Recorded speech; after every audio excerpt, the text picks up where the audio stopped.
So the graduation project, the purpose of it is for us to kind of reflect on the skills that we've learned over not just the past year, but our entire academic careers. It's kind of daunting to think of it that way, but that's basically all of the skills I've learned for you guys in your lifetime. In addition to that, I want to take those skills that I've learned and mastered, and I want to apply them to prepare for whether a specific future path or to figure out where my place in the world will be as I move past high school. It's also an opportunity for you to discover your strengths or continue to build them, as well as discover new passions. So the basics or the parameters of the graduation project, and here comes my lovely tapping for you. The basic parameters are going to include first, research.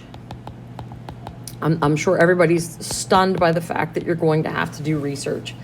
The research is going to break down like this. One, you have to have a minimum of one primary, which means, what you're going to be basing a lot of your process on.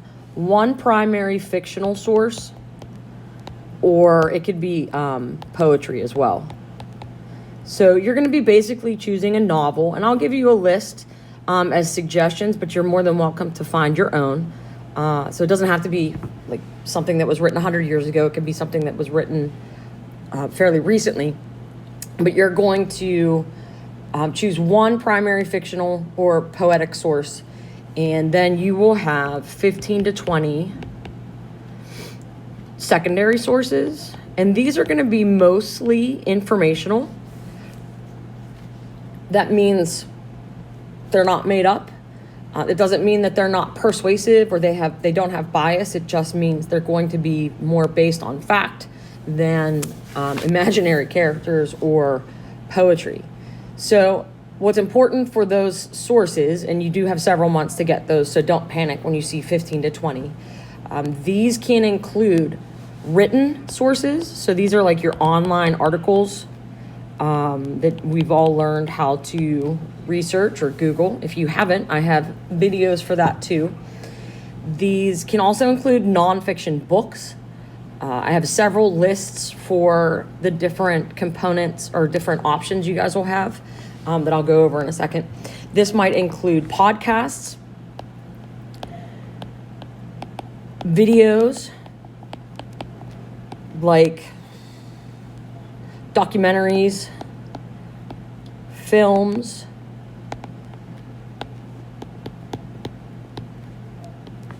TV series, since there are a lot of non-fictional, but these are not necessarily only nonfiction or informational, but I'm willing to bet the majority of them will be nonfiction or informational. So that's the first parameter. The second parameter is going to be your interpersonal.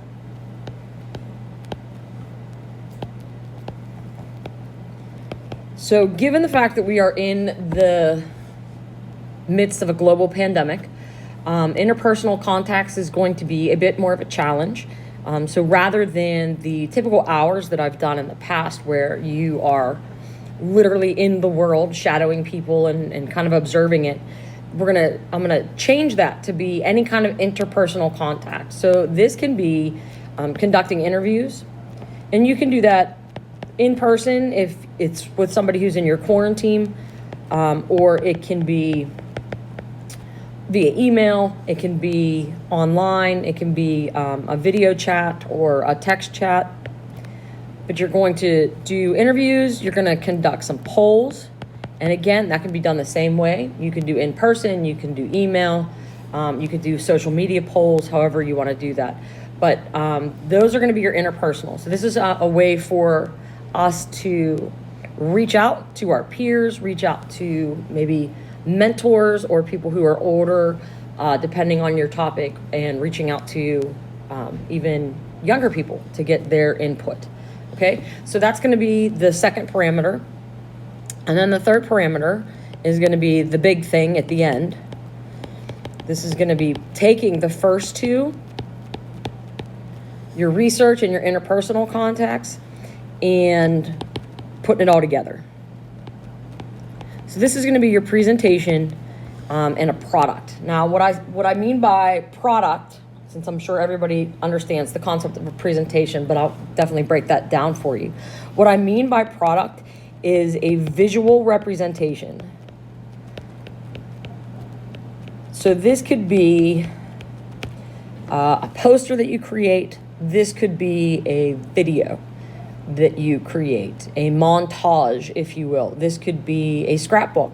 This could be a sculpture. This could be a performance. Some of you have actually talked about writing songs. So the song could be your visual representation because you perform it. So this product is going to be a representation of your overall process or project.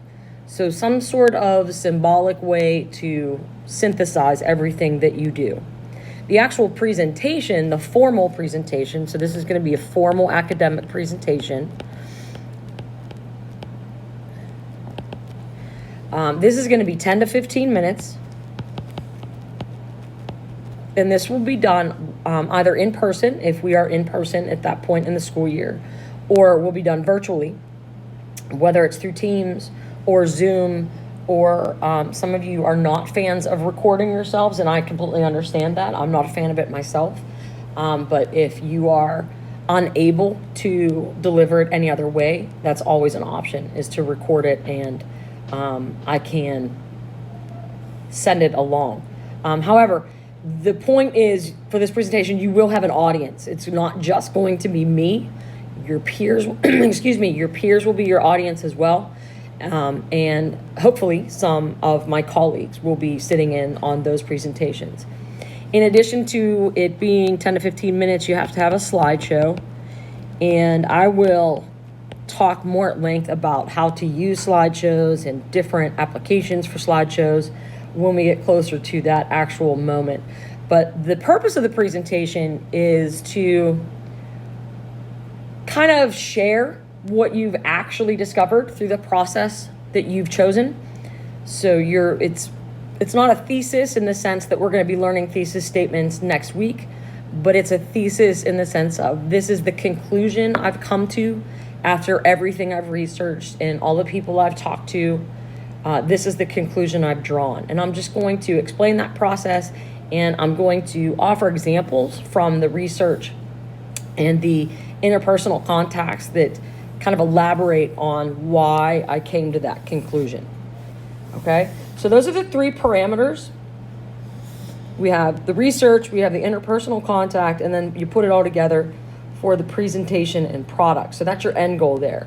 So there are three options I'm going to give you this year. And the first option is literacy and the human condition.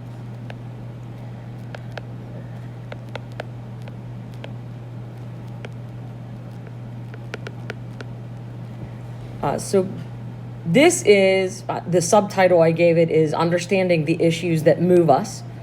So this is an opportunity for you to look at some of the more prevalent issues that are going on in the world today, like ethics and science, or ethics in medicine, and science, politics and government,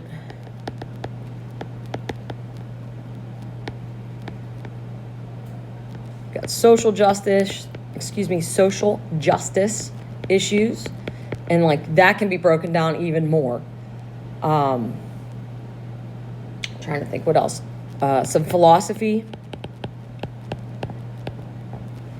psychology,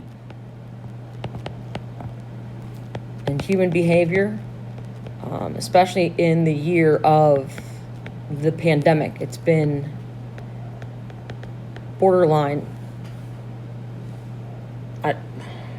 like fantastic in the true denotation of the word, where it's like it seems like it's a fantasy. Like I don't know how much of it's real and how much of it's not.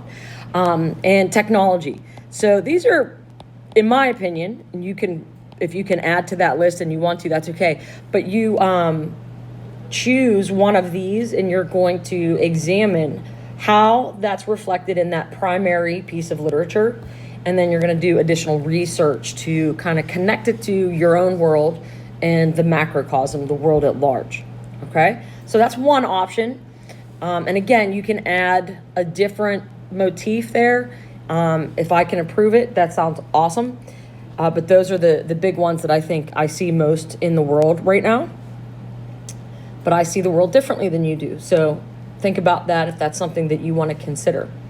The second option is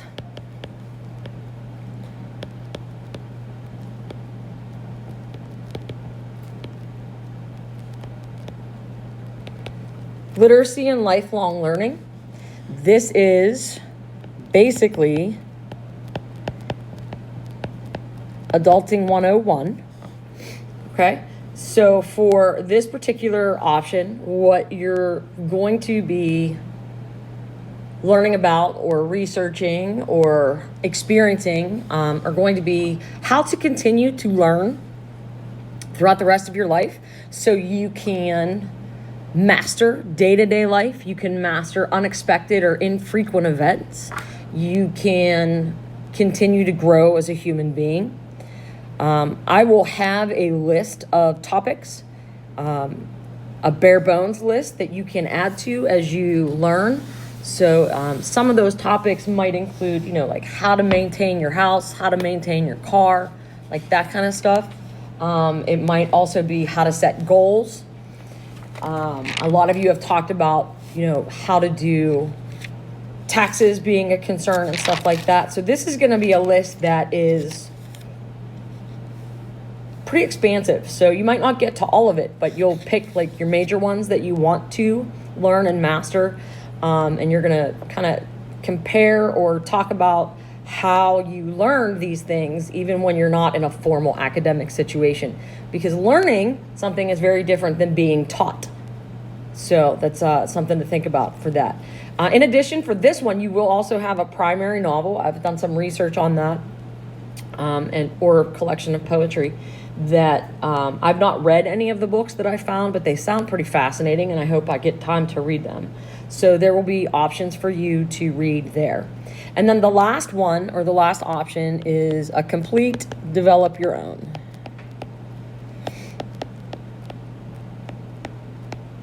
So the develop your own is really, I'm opening that up for your creativity.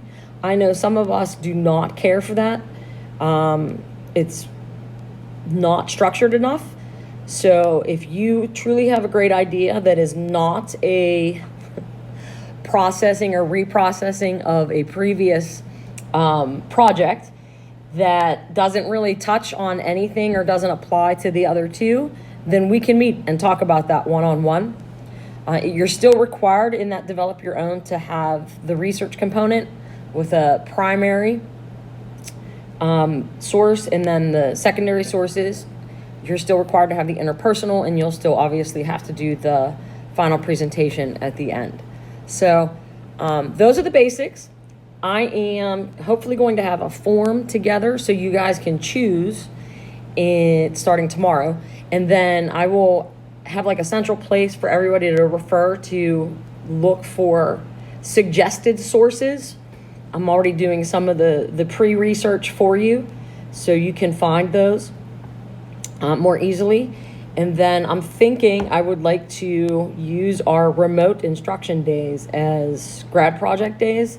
So you'll be expected to use our Wednesdays, assuming we stay in the hybrid model, our Wednesdays for the duration to literally apply to the graduation project. So looking forward to hearing your thoughts and questions, looking forward to seeing how all this pans out. Some of these I actually want to do myself, maybe if I have the time. So I will see you guys tomorrow. And while some of you I'll see tomorrow, the rest of you I will be in touch with via chat. And I hope everyone's having a good day.